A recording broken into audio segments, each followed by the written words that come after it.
For today's video, ubani ko ninyo mag-attend og Indian wedding diri sa Normahal, Punjab.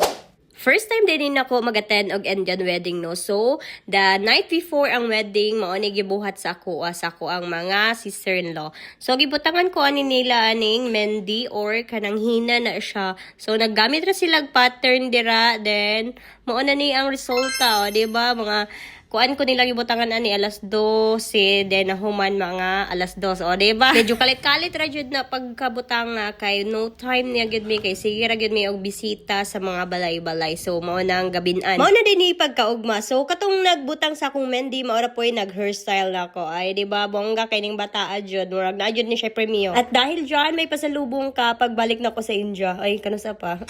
Padulong na dayon mi sa venue. So gipark ra na mo ang among mga sakyanan diri sa likod kay wala na space sa front. Na-shock ko yun ko pag-abot no kay wala ko nag-expect nga yung ani day kadaghan og tao niya. Perteng olawa kay gapanglingi sila siguro nakakita sila og ay naina sa agdari ang mubo og ilong. Ay pero wag ka kuan na Koreana na beauty. Chares. Mao lang pud ang pagkanindot sa ilahan no kay dili pa rin sa to ang maghulat jud ta og tingkaon na. So program sa gidaan ay ha magaon. So diri lahi ila kundi diri sa gawas pwede na kay ka magkaon-kaon diri so daghan kag kapilian dira nga mga pagkaon unlike sa Pinoy nga kasal maghulat jud ta nga mahuman ang program. Malibakan pagid ka nga pagkahuman og kaon ni uli dayon.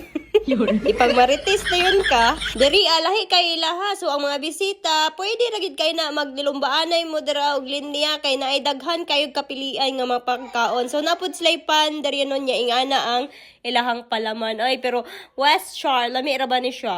Di ba with onion. Di naapod sila'y papansit-pansit. Sus na-miss ko ay gusto ko ani. Nipila jud ko diri gihulat jud na ako nga mahuman siya og kuan kan kinamot anang mga pansit pero okay ra na kay kakita man ko nang hunaw na siya.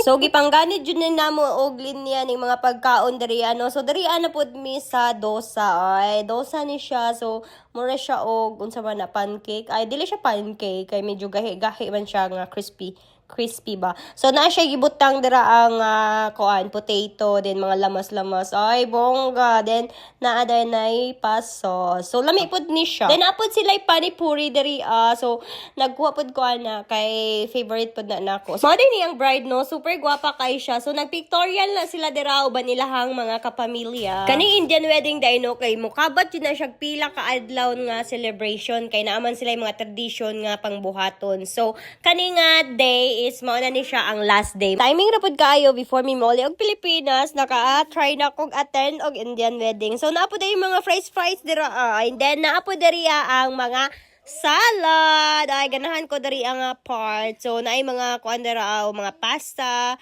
So klase-klase na nga mga pasta dira naay halang pero gusto ta na ko tong pasta nga kuan ba marag salad sa to kanang lami tamis.